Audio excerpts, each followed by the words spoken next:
Hello बच्चों। तो इस सवाल में बोला है कि दो बार्स हैं, उनकी लेंथ इक्वल है, उनका क्रॉस सेक्शनल एरिया भी सेम है, लेकिन दोनों की जो थर्मल कंडक्टिविटी है वो डिफरेंट है, that is K1 and K2। और उन दोनों को एंड टू एंड ज्वाइन कर दिया जैसे कि इस फिगर में दिखाया गया है, राइट। एंड बोला है one end of the composite bar is maintained at temperature TH whereas opposite end is maintained at TC।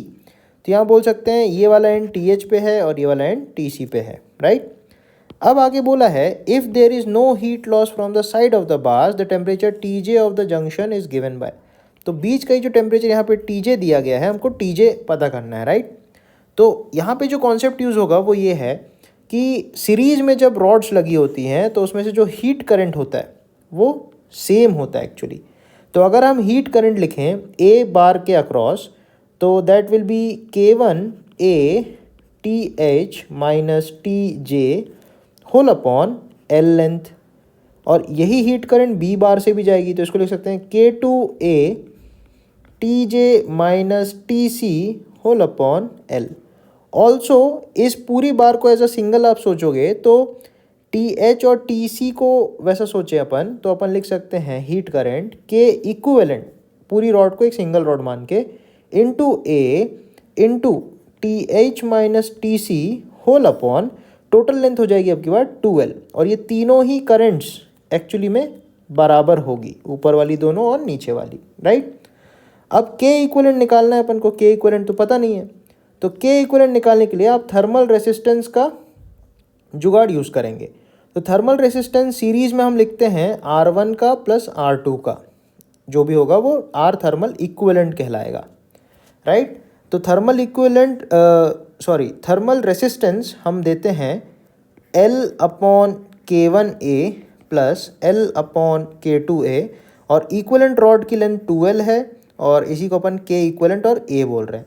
तो यहाँ से आप अगर K इक्विवेलेंट निकालोगे तो ये हमको मिलेगा 2 K1 K2 upon K1 plus K2। तो यहाँ से हमारा इक्विवेलेंट थर्मल कंडक्टिविटी जो है वो निकल के आ जाएगी। अब इसको अगर हम इस वाली इक्वेशन में पुट करें तो हमको जो हीट करंट है उसमें, और ऊपर वाले को भी हम इक्वेट करें इस वाली इक्वेशन को, तो इन दोनों को अगर हम आपस में इक्वेट करेंगे तो हमें जो है एक ऐसा एक्सप्रेशन देखने को मिलेगा। K इक्विवेलेंट को लिख सकते हैं 2 K1 K2 upon K1 plus K2 into area into TH minus TC whole upon 2L will be equal to K1A TH minus TJ whole upon L, right. तो यहाँ से अगर आप सॉल्व करते हो तो आपको फाइनली TJ की वैल्यू मिलेगी K2TC minus K1TH whole upon K1 plus K2। तो ये हमारा राइट आंसर होगा। और अगर आप ऑप्शंस में मैच करोगे तो ऑप्शन डी जो है वो हमारा सही आंसर होगा। थैंक यू बच्चों।